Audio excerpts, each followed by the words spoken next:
And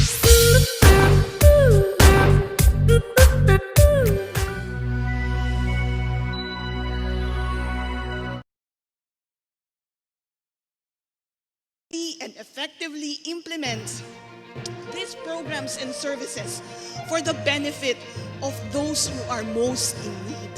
Kaya nga po ang DSWD ay patuloy na nagsasagawa ng technical assistance and resource augmentation to the various local government units to capacitate them in responding to the needs of their constituents, especially those low-income and poor families. And the DSWD actually recognizes that in order for us to deliver these needed services para po sa ating mga lubos na nangangailangan ng mga kababayan, kinakailangan po natin ng basis for the delivery of social services. That is why the DSWD leads in the creation or dun po sa listahanan or the National Household Targeting System for Poverty Reduction. Of course, alam po nating lahat that the listahanan is an information management system that uses empirical methods to come up with a database of who and where the poor are. And as part of our mandate to provide the necessary information, we would like to provide an update kung ilan na po ba yung na-assess dito sa probinsya ng Negros Oriental. As of December 2020, meron po tayong mahigit 243,000 households na na-assess. And of that, meron po tayong mahigit 240,000 households who have been identified as belonging dito po sa clean list. Bakit po napakahalaga na meron tayong listahanan? Because it is our basis in identifying our beneficiaries for the various programs of the department, such as the Pantawid Pamilyang Pilipino program. We are all aware that it is a program that invests in the human capital, particularly in the health and education of our children beneficiaries. Napakahalaga po na magkaroon tayo ng maayos na targeting system para yung mapapabilang sa programang ito ay talaga pong yung mga nangangailangan ng mga pamilya na may mga anak aged 0 to 18 years old. Sabi nga po natin, we invest in the education and health of our children beneficiaries so that we help break the intergenerational cycle of poverty.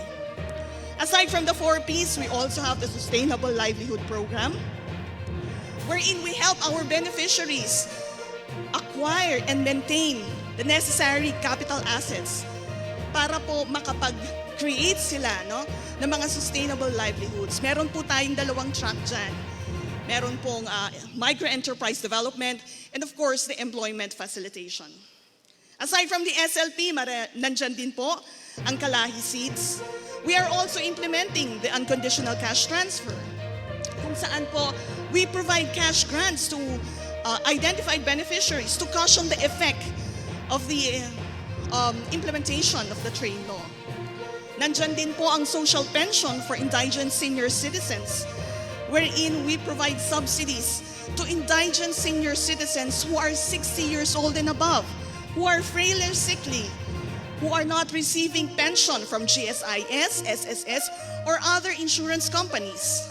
Gayun din po, wala silang tinatanggap na assistance mula sa kanilang immediate family members at wala rin pong main source of income.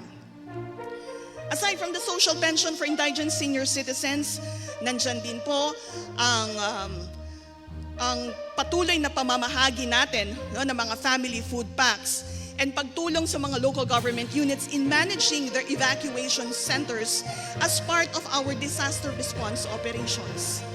Gayun din po, meron rin po tayong assistance to individuals in crisis situation, wherein ito pong ating mga kababayan who are undergoing or experiencing crisis in their lives ay maaari po nating tulungan through our financial assistance, medical assistance, burial assistance, food assistance, and other assistance na pwede po nating maibahagi based on the assessment conducted by our social workers. So you see, marami pong iba't ibang programa ang DSWD. And as we are now discussing itong vaccination program of the national government, kaisa po ang Department of Social Welfare and Development sa pag-iimplementa nito. We commit to provide the necessary resources para po masuportahan ang objective of the national government to ensure that the poor, the vulnerable, and the marginalized will be prioritized dito po sa programang ito at matulungan po ang ating mga kababayan in the recovery phase of the national plan. Again, with these various programs of the Department of Social Welfare and Development, we recognize and put premium on the partnership with the local government units. DSWD cannot implement all of these alone. We really need your help and your assistance.